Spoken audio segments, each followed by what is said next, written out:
It's here. 17 weeks in the books, and we've got 3 games this week in primetime slots starting Saturday afternoon that have either divisional championships or number 1 seeding ramifications involved, or both. But either way, 2 of these 6 teams will either be going home or be playing next week. These stories and more on this part of a 3-part series on Gridiron Gab Pro Style. The autumn winds move like the thunderous waves of Neptune's sacred palace. And here, amongst the blackened soil, lies the ragged hands, worn, torn, and callous. They await with cunning and vicious prowess, for the warriors have returned.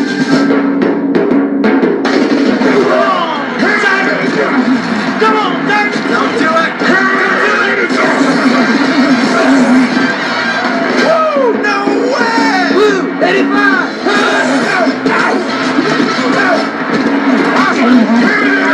Crying out loud! You're making me, you're driving me nuts! But behold. Welcome back, Gabbers. Thank you so much for joining us here on this edition of Gridiron Gab Pro Style. As always, you are joined by the one and only Mr. CeeLo. And Gabbers, I know I'm being not really with you guys this season, but I'm going to try to make up with that next season. But I am going to be with you full time for the playoffs.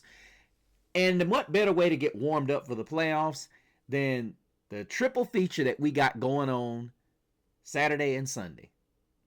But we start with the first part of the doubleheader in Tampa for the NFC South, as the Carolina Panthers will travel to Tampa Bay to face off against the crash landing Buccaneers. Which when I look at this game, many of you know who my allegiance is to. But I'm looking at this game and it's almost unfair for the Buccaneers. But then it's kind of poetic as well, because as big a free fall as the Buccaneers have had to endure, it's almost just a tragedy that the Buccaneers could win this game on Saturday and they still have to watch on Sunday to make sure that the Saints handle the Falcons. Now, I know a lot of you are going to say, well, why didn't you wait until later on to tell us this? Well, need to get that out the way. I'm not saying that the Buccaneers should go into this game with the idea that they should just hand it over. But I am saying it's a very desperate position to put yourself in instead of a win and you're in. Because I think ultimately that was what the stakes were last week when they lost to Miami. I don't know if they even understood just how damaging that loss to Miami was. You get in a situation, I think, if the Panthers, was it that game? No, it was the Falcons game. Yes. I think ultimately that game is what cost them. And then you look back at the Rams game in which the Panthers did win. And, of course, the Falcons' victory. That was huge. Massive. Because ultimately that was the final piece that fell into place. But to set this whole thing up with the Panthers being able to fall in this game. So any of you Buccaneer fans that are watching, that was ultimately how we got here. So ultimately, it's a situation where the Buccaneers could very well win this game. And if the Falcons win on Sunday, they walk away with the NFC South title. And I would refer to as crippling in. But let us get into the keys to this game, you guys, shall we? The Buccaneers have been a team that has been banged up. But I think, unfortunately, the media and certain elements of it have made it sound like the Buccaneers have just had an onslaught of injuries. They've had no more injuries than the Carolina Panthers have had. It's just happened to them with a lot of their skill players, whereas the Panthers have had a lot of injuries in their trench play as well as their linebacking core. And the Buccaneers just have really not had. Now, in just my opinion, I believe that the Tampa Bay Buccaneers, when I look at this team, they have not been able to get their identity. It looked like when they started 5-2, 5-1, 6-2, whatever it was, they knew what they were doing. Offensively, they had an identity, despite the fact that Mike Evans went out, Chris Godwin got in, got out, and they knew what they were going to do. And they knew when they threw the football, they wanted to have Emeka Egbuka being that dude. That's what they wanted. There's no ifs, ands, and buts about it. That's who they wanted to be the guy when there was no Mike Evans and there was no Mike Evans and no Chris Godwin. They did that. And then all of a sudden they hit this stretch, and like the Indianapolis Colts, it just snowballed all the way down. And now you're in a situation where Baker Mayfield's going to have to be the effing man. And on the other side, a guy who has been the effing man in the clutch. And now you can be the effing man too. After a word from our sponsor of the day's show. Now, guys, the most important thing that these two teams are going to have to be able to do is getting off the field on third downs. When these two teams play, third down is the most important down. And what does that relate to? The running game. Meaning that they're going to have to run the ball efficiently on the early downs. For Carolina, they are not going to have their all-pro guard, Robert Hunt. He is going to be out for this game yet again. It was thought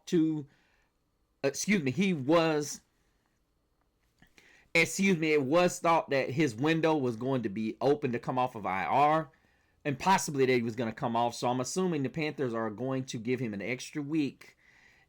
If the Panthers make the playoffs, he will probably be a go for next weekend. But they got to get to this point. They've got to get to that point. Now, the Panthers are going to be without David Moore, as I said, along with Robert Hunt. And they're also going to be without Trevin Wallace, who was on IR. And then Claude and Sherless got hurt in that game last week, which means the Carolina Panthers are going to be light in that linebacking core.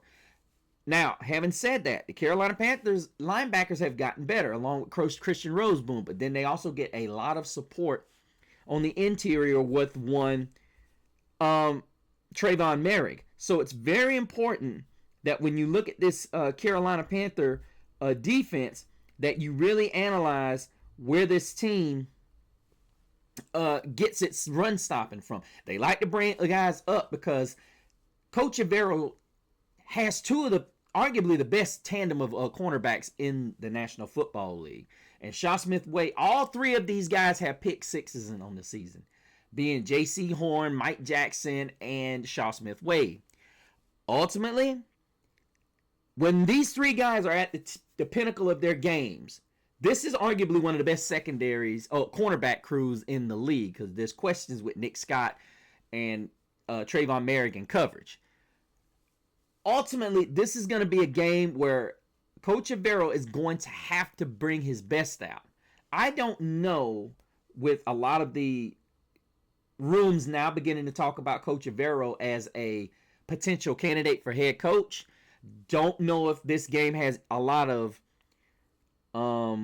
reflection of how that may go. But I'm suspecting that Coach Avero is going to want to get the ball out of Baker's hands as quick as possible. So I'm imagining there's going to be a lot of press coverage in this game to help keep the timing off.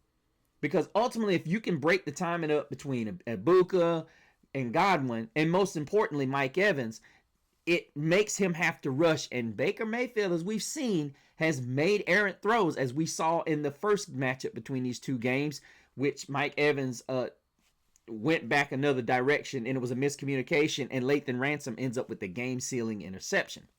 So ultimately, Coach Avero for the Panthers is really starting to catch his groove. Now, a lot of people are going to say that loss to Seattle last week was not a good reflection of how they played. But don't get it twisted. The Carolina Panthers had their share of turnovers last week.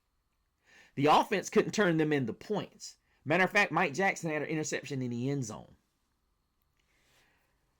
The most important thing the Tampa Bay Buccaneers can do on the offensive side in response to what the Panthers do on defense, they got to run the football.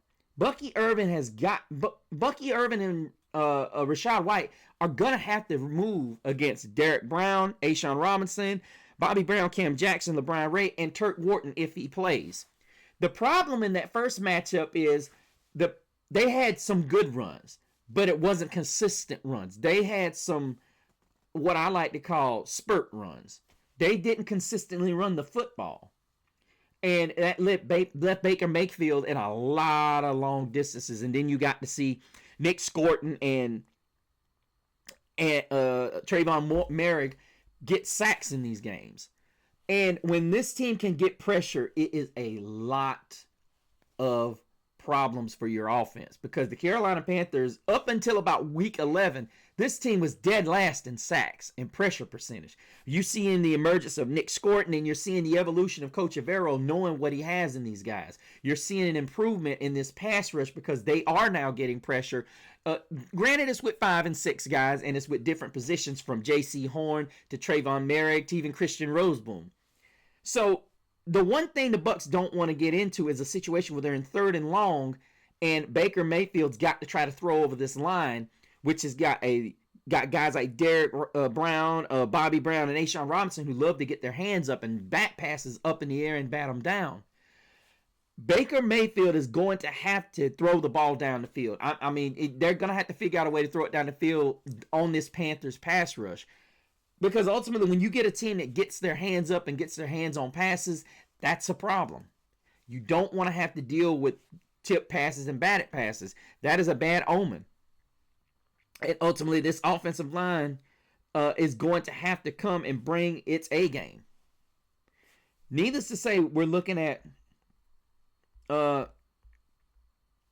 offensive line that appears to be in good shape health-wise. I did hear something about Tristan Wirfs and Mike Jordan.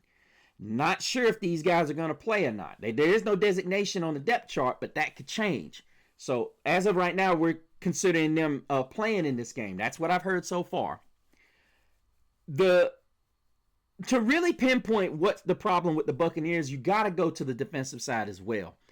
This was a team that you could not run the ball against, whether it was a Tom Brady era, the Baker Mayfield era, and a lot of it, people are calling for Todd Bowles. Now, Todd Bowles is a defensive-minded coach, which leads to believe that these issues are on the defensive side. Probably one of the biggest injuries, and like I said, I think I heard Jamel Dean was out, as well as Anthony Nelson. So, and then I thought I heard Tristan Wirfs was out of this game, but like I said, I don't have an updated depth chart for the Buccaneers available right now. I've done all my research on this, guys, and I'm not sure what that is, but I do know Jamel Dean is going to be out for this game. And he was one of the guys, along with Benjamin Morrison, that was picked on. Now, these guys are young. The Buccaneers are going to have to depend on Hassan Reddick and Vaya Diaby to get to Bryce Young. And Bryce Young has been like a magician getting out of pressure. Despite the fact that star tackle Taylor Moton and up and down tackle Ike Ekwonu have not necessarily been consistent on the edge. And you know, Diaby and Hassan Reddick do a great job. And this is huge with Anthony Nelson not playing this week, because you're not gonna have that elite backup that you would most notably want to have. And of course, your rookie sensation David Walker is on IR, and you haven't been getting the type of production from Vita Vea and Elijah Rodgers that you would have liked. I'm almost certain that one of these guys is dealing with an injury, because this is not like the Tampa Bay Buccaneers not to be able to sustain the defensive side of the ball against the run. We've known about the defensive weaknesses in that secondary, but rookies Benjamin Morris and when you go young at your corners, it generally tends to be growing pains, despite the fact that Antonio Winfield is a superstar player and Tyke Smith is a growing strength for the secondary.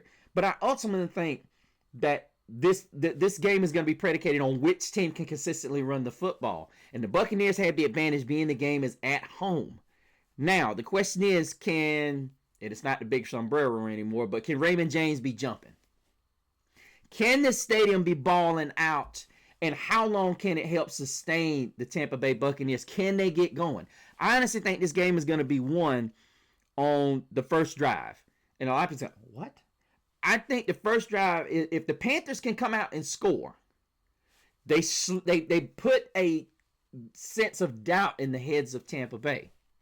Now, if the Buccaneers come out and score quick, that doesn't change the narrative. But if they come out here I can't remember what game I think it was earlier this when they played the first time, when I think it was the third quarter when the Bucs came out and they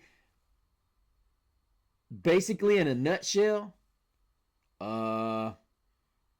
put 8 minutes off the clock, but then Canellis used the middle eights in this game to win it. I think ultimately the first possession and the middle eights are going to win this game. Now I know people are going to say, oh, that's obvious. Whichever team can steal a possession. Now, coin flip's going to be massive in this game.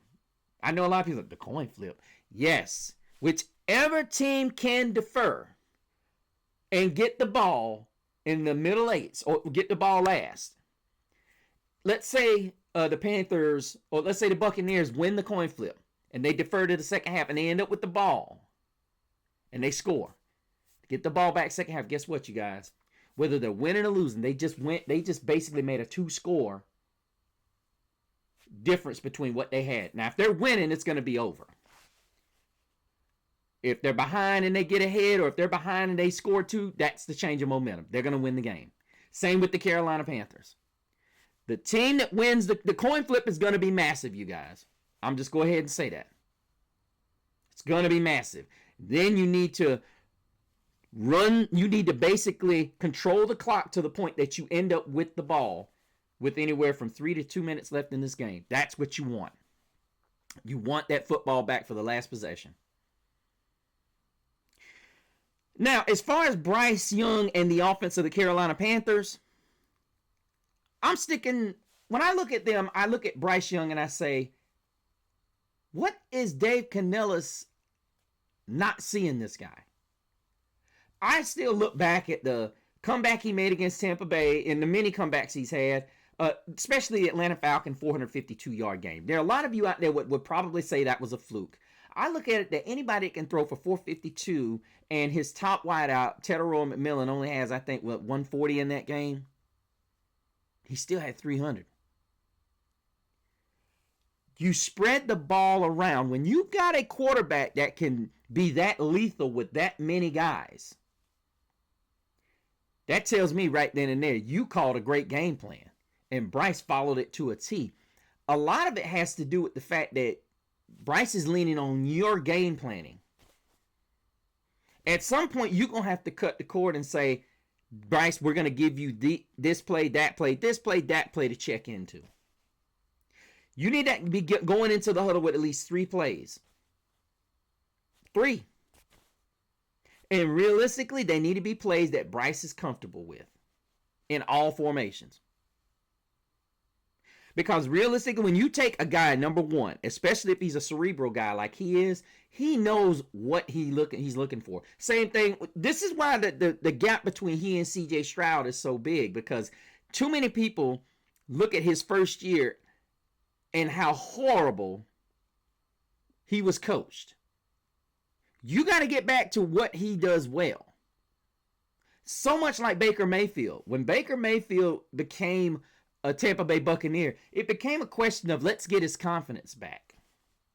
Now, in my opinion, they're doing some things that he likes, but I'm still seeing a lot of things that Tampa Bay calls that he does not like. And it's all about comfort for your quarterback. Give him the things that he's comfortable with. Baker's really good on the run. And that's why you see, just like Caleb Williams in Chicago, he didn't look like he was going to be able to do this exceptionally well at USC, because that's not what he did a lot of at C. But now he's gotten the hang of it, and now he's doing exceptionally well. The problem I see with Bryce is, yes, he does need a good running game, but he also needs his offensive line to protect. Okay? When Bryce is at his best in the pocket, he gets time. And I know what y'all gonna say. Well, yeah, duh. You give Goff a lot of credit. You give Jared Goff a lot of time. Guess what's gonna happen? There you go. But Bryce has been good under pressure. But you don't want that to be the norm. I say this. If Tampa Bay can get at least 4 sacks in this game, they'll win it. Regardless of what they do running the football, if they can shut down Bryce Young and keep them in 3rd and longs, they'll win this game. But the one thing Dave Canellis is going to have to be able to do, he's got to throw the ball downfield against his Buccaneer defense. The Bucs are not going to sell on the fact that Bryce Young can beat them throwing short. They're not going to let him do that. They're going to make him throw over the top. Prove that he can stretch the field so that they can run the football. They're not going to allow them to run the football. They're not going to allow them to throw it short.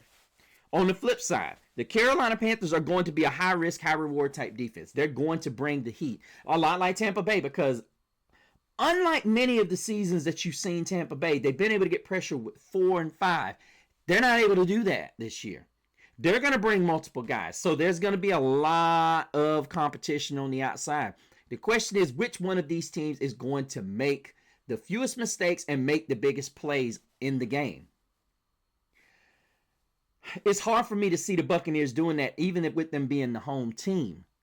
I think this secondary being depleted of one of their own is going to be massive. And then you're talking about a big-time guy in the pass rush, as well as the secondary is a massive hurt. The only question is, can Dave Canellis and the Carolina Panthers take advantage of it on the road? Now, they've had a big win in Green Bay this season. Question is, can they do it again? Mr. CeeLo is taking Carolina. I guess you could say it's an upset, even though the Panthers are the better record team. I'm taking the Panthers by another field goal, and I think the Panthers sweep this series and take the NFC South. Let me know what you guys think about the Panthers and the Buccaneers. Make sure, if you are a first-time watcher, put your name down in the comments and tell me where you're from. If you are here for the first time and you like the content and you are a first-time and you are subscribing, put your name down there and say new sub and tell me if you like the content. Also, make sure you hit the bell notification over on the side so you can get all my updates on the other matchups that we will be dealing with in week number 18 as well. Make sure you go over to the Facebook page, Gridiron Gab Pro Style, so you can catch up with me, as well as the polls, as well as the other questionnaires and fellowship with other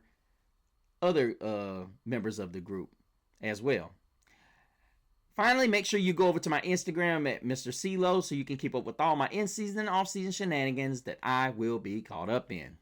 But until the next time, same Gab channel, same Gab platform.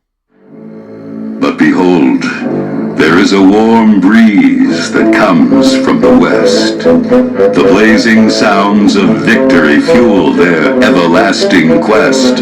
It is a call to arms, for they are here, an army that has the will to challenge and the will to dare.